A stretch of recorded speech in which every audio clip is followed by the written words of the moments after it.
Video को जो है लास्ट तक जरूर देखेगा और आपसे रिक्वेस्ट करता हूं अभी तक आपने मेरे चैनल को अगर सब्सक्राइब नहीं किया है तो दिल्ली पुलिस से रिलेटेड पल पल की अपडेट के लिए जो है चैनल को सब्सक्राइब जरूर कर दीजिएगा और बगल में ही आपको एक बेल आइकन यानी घंटे का निशान भी दिख रहा होगा तो आप उसे भी जो है जरूर प्रेस कर दीजिएगा। तो चलिए वीडियो को स्टार्ट करते हैं। जो आपका पहला क्वेश्चन है कि मणिपुर का राजकीय फूल क्या है। तो देखिए मणिपुर का जो राजकीय फूल है ना ये आपका लिलियम मैकलिनिया है। कभी कभी ऑप्शन में लिलियम मैकलिनिया ना देकर जो है इसका सामान्य नाम सिरोई लिली दे दिया जाता है। तो इन दोनों में से जो भी ऑप्शन में दिया है वो आपका करेक्ट आंसर होगा। बात कर ले अन्य राज्य के राजकीय फूल के बारे में, जैसे कि मेघालय राज्य का पूछा जाता है कि राजकीय फूल क्या है तो ये आपका गम्हारी है और ये जो आपका वनस्पति नाम है। मिजोरम राज्य का जो राजकीय फूल है ये आपका रेड वंदा है। नागालैंड का अगर पूछा जाए तो ये आपका रेडोडेंड्रोन है। सिक्किम का अगर पूछा जाए तो ये आपका नोबल आर्किड है। त्रिपुरा राज्य का जो राजकीय फूल है ये आपका नाग केसरी है। तो ये सारे फैक्ट आपको ध्यान में रखना है। नेक्स्ट अप यहाँ पर है कि नागरिकता के अधिकारों को बना रहना ये जो है किस अनुच्छेद में वर्णित है। तो देखिए नागरिकता जो है ये आपका भाग 2 में वर्णित है और अनुच्छेद की अगर मैं बात कर लूँ तो नागरिकता जो ये आपका अनुच्छेद 5 से लेकर 11 में वर्णित है। लेकिन नागरिकता के अधिकारों का जो वर्णन है ना ये आपका अनुच्छेद 10 में किया गया है। तो अनुच्छेद 10 आपका करेक्ट आंसर होगा। नेक्स्ट क्वेश्चन यहाँ पर है कि भारत में पोषण माह यानी न्यूट्रिशन मंथ जो है ये कब मनाया जाता है। तो देखिए भारत में पोषण माह जो है ये सितंबर के महीने में मनाया जाता है। तो सितंबर महीना आपका यहाँ पे करेक्ट आंसर होगा। बात कर ले किस अभियान के द्वारा मनाया जाता है। तो देखिए वर्ष 2018 के बाद पोषण अभियान के तहत जो है प्रत्येक वर्ष सितंबर माह को जो है पोषण माह के रूप में मनाया जाता है। इसके अलावा एग्जाम में ये भी प्रश्न पूछा जाता है कि पोषण अभियान ये जो है किस राज्य में लॉन्च किया गया था। तो देखिए ये जो आपका पोषण अभियान है ना ये प्रधानमंत्री नरेंद्र मोदी जी के द्वारा अंतर्राष्ट्रीय महिला दिवस के अवसर पर जो है 8 मार्च 2018 को राजस्थान के जो है झुंझुनू में लॉन्च किया गया था। तो ये फैक्ट भी आपको ध्यान में रखना है। यहाँ से एग्जाम में एक प्रश्न और पूछा जाता है कि अंतर्राष्ट्रीय महिला दिवस ये जो है कब मनाया जाता है। तो ये प्रतिवर्ष 8 मार्च को मनाया जाता है। तो ये फैक्ट भी आपको ध्यान में रखना है। नेक्स्ट अप यहाँ पर है कि मांड गायकी ये जो आपका गायन शैली है ना ये किस राज्य में प्रचलित है। तो देखिए ये जो आपका मांड गायकी जो गायन शैली है ना ये आपका राजस्थान राज्य में प्रचलित है। तो राजस्थान आपका यहाँ पे करेक्ट आंसर होगा। एग्जाम में जो है प्रसिद्ध मांड गायकों के नाम पूछे जाते हैं। तो देखिए प्रसिद्ध मांड गायकों में बीकानेर से जो है अल्लाह जिलाई बाई जिसे जो है 1982 में पद्म श्री पुरस्कार से सम्मानित किया गया था। उदयपुर की मांगी बाई आर्य और गवरी बाई ये जो आपका प्रसिद्ध मांड गायकों में शामिल है। तो ये फैक्ट भी आपको ध्यान में रखना है। नेक्स्ट क्वेश्चन आपका यहाँ पर है कि एडिटर्स गिल्ड ऑफ इंडिया इसकी जो स्थापना ये कब हुआ था। तो देखिए एडिटर्स गिल्ड ऑफ इंडिया की जो स्थापना है ना ये 1978 में किया गया था। और किस उद्देश्य से किया गया था एडिटर्स गिल्ड ऑफ इंडिया का। तो देखिए प्रेस की स्वतंत्रता की रक्षा करने और समाचार पत्रों और पत्रिकाओं को जो है संपादकीय नेतृत्व के मानकों को ऊपर उठाने के दोहरे उद्देश्य के साथ जो है ये एडिटर्स गिल्ड ऑफ इंडिया की स्थापना जो है 1978 में किया गया था। तो 1978 आपका करेक्ट आंसर होगा।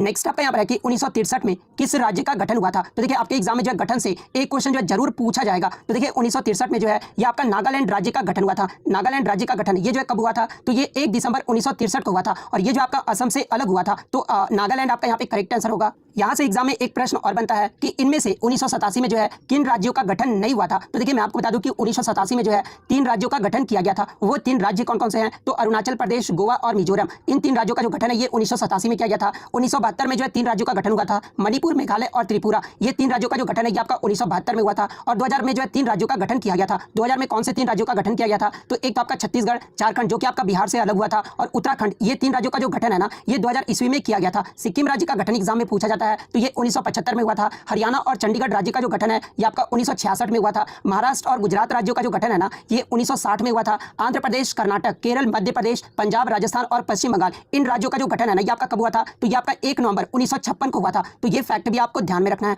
नेक्स्ट आपका यहाँ है कि 2018 में यूनिसेफ इंडिया ने जो है देश की प्रथम युवा राजदूत यानी जो है फर्स्ट एवर यूथ एम्बेसडर जो है ये किस एथलीट को बनाया था। तो देखिए 2018 में यूनिसेफ इंडिया के द्वारा जो है देश की प्रथम युवा राजदूत यानी यूथ एम्बेसडर जो है ये हिमा दास को बनाया गया था। तो हिमा दास आपका करेक्ट आंसर होगा। यहाँ से एग्जाम में एक प्रश्न और बनता है कि ढींग एक्सप्रेस के नाम से ये जो है किसे जाना जाता है। तो देखिए हिमा दास को जो है ढींग एक्सप्रेस के नाम से जाना जाता है। हिमा दास जो ये किस राज्य से संबंधित है। तो ये आपका असम राज्य का एक भारतीय स्प्रिंटर यानी धावक है। तो ये फैक्ट भी आपको ध्यान में रखना है। यूनिसेफ 2018 में सबसे युवा गॉडविल एम्बेसडर ये जो है किसे बनाया गया था। तो ये आपके मिली बॉबिन ब्राउन को बनाया गया था। और कितने वर्ष की उम्र में। तो मात्र 14 वर्ष की उम्र में जो है 2018 में यूनिसेफ का जो है सबसे युवा गॉडविल एम्बेसडर बनाया गया था। तो इनका नाम भी आपको ध्यान में रखना है।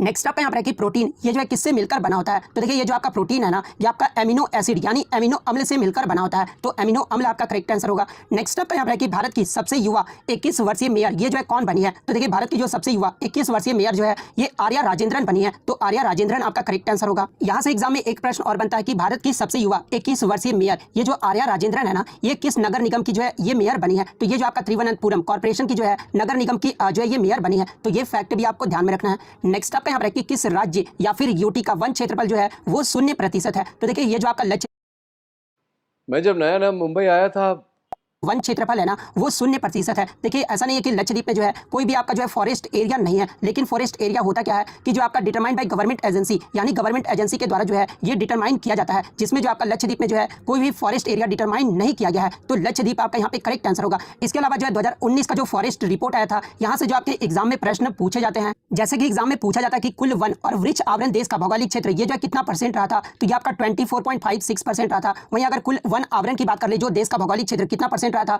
तो 21.67% रहा था। ट्री कवर देश का जो भौगोलिक क्षेत्र कितना परसेंट रहा था, तो ये आपका 2.89% रहा था। वहीं भारत में सबसे बड़ा वन क्षेत्र ये जो है किसका रहा था, तो देखिए क्रम अनुसार आप ध्यान में रख लीजिए कि भारत का जो सबसे बड़ा वन क्षेत्र रहा था वो आपका पहले तो मध्य प्रदेश रहा था, सेकंड में आपका अरुणाचल प्रदेश आ जाएगा, थर्ड में छत्तीसगढ़, फोर्थ में आपका ओडिशा, पांचवें पे आपका जो है महाराष्ट्र राज्य था। तो ये आपका क्रम जो आपको ध्यान में रखना है। वहीं अगर कुल भौगोलिक क्षेत्र में प्रतिशत के रूप में वन क्षेत्र में सबसे पहले स्थान पे कौन सा राज्य रहा था, तो ये आपका मिजोरम रहा था। इसका जो भौगोलिक क्षेत्र जो परसेंट रहा था वो 85.41% रहा था। सेकंड में आपका अरुणाचल प्रदेश रहा था, इसका जो भौगोलिक क्षेत्र रहा था वो 79.63% रहा था। मेघालय आपका थर्ड नंबर पे है, उसके बाद मणिपुर, उसके बाद नागालैंड है। इसके अलावा एग्जाम में ये भी प्रश्न पूछा जाता है कि किस राज्य में जो है वन क्षेत्र की कमी देखा जा रहा है, तो देखिए मणिपुर में सबसे ज्यादा जो है वन क्षेत्र की कमी देखा जा रहा है। उसके बाद अरुणाचल प्रदेश राज्य में, उसके बाद आपका मिजोरम राज्य में जो है वन क्षेत्र में कमी दिखाई दे रहा है। तो ये सारे फैक्ट आपको ध्यान में रखना है। नेक्स्ट आपका यहाँ पर है कि अंतर्राष्ट्रीय बाल शांति पुरस्कार 2020 यानी इंटरनेशनल चिल्ड्रन पीस प्राइज 2020 जो है ये किसे दिया गया था, तो देखिए 2020 का जो अंतर्राष्ट्रीय बाल शांति पुरस्कार है ये बांग्लादेश के सादत रहमान को दिया गया था। तो सादत रहमान आपका करेक्ट आंसर होगा। और ये जो पुरस्कार है सादत रहमान को क्यों दिया गया था, तो ये जो पुरस्कार है ना ये साइबर बुलिंग को रोकने के लिए जो है